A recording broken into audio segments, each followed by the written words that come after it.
ડીસામાં છેલ્લા 3 વર્ષથી DNP arts and commerce કોલેજના ટ્રસ્ટી સ્વર્ગસ્થ પરાગભાઈ ત્રંબકલાલ પટેલની યાદમાં ઇન્ટર ફેકલ્ટી શ્રદ્ધાંજલિ ક્રિકેટ ટુર્નામેન્ટનું આયોજન કરવામાં આવે છે. તેમ આ વર્ષે પણ ડીસા કોલેજના મેદાનમાં આ ટુર્નામેન્ટનો પ્રારંભ કરવામાં આવ્યો હતો અને સરદાર પટેલ માધ્યમિક અને ઉચ્ચતર માધ્યમિક staff team, DNP arts and commerce college સ્ટાફની એ ટીમ, એચજે પ્રાથમિક વિભાગ સ્ટાફની ટીમ, બીબીએમબીએ એસડીસી સ્ટાફની team, DNP arts and commerce college staff B team એમ 5 ટીમોએ ઉત્સાહપૂર્વક ભાગ લીધો હતો.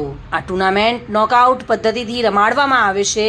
આ ટુર્નામેન્ટમાં ફક્ત સરદાર પટેલ એજ્યુકેશન ફાઉન્ડેશન ટ્રસ્ટની જુદી જુદી સંસ્થાઓના કર્મચારીઓ જ ભાગ લઈ શકે છે. જોકે આ ટુર્નામેન્ટમાં ટીમોએ પ્રોત્સાહિત કરવા અને પરાગભાઈ પટેલને શ્રદ્ધાંજલિ આપવા કોલેજના ટ્રસ્ટી આશુતોષભાઈ પટેલ, નિયામક છગનભાઈ પટેલ, કે.એમ. પટેલ, કોલેજના પ્રિન્સિપાલ રાજુભાઈ રબારી, સરદાર પટેલ હાઈસ્કૂલના પ્રિન્સિપાલ નાનજીભાઈ ખરસાણ, બીસીએ કોલેજના પ્રિન્સિપાલ હિતેશભાઈ મૈડ, એચજે પ્રાથમિક શાળાના પ્રિન્સિપાલ મુકેશભાઈ પટેલ, શાળાના વ્યાયામ શિક્ષક રાહુલભાઈ પરમાર અને સરદાર પટેલ એજ્યુકેશન ફાઉન્ડેશન ટ્રસ્ટની જુદી જુદી સંસ્થાઓના સ્ટાફ હાજર રહીને આયોજન કર્યું હતું. આ સમગ્ર ટુર્નામેન્ટનું આયોજન કોલેજના સ્પોર્ટ્સ ડિપાર્ટમેન્ટ અધ્યક્ષ ડૉક્ટર આર.ડી. ચૌધરી દ્વારા ભારે જહેમત ઉઠાવીને કરવામાં આવ્યું હતું.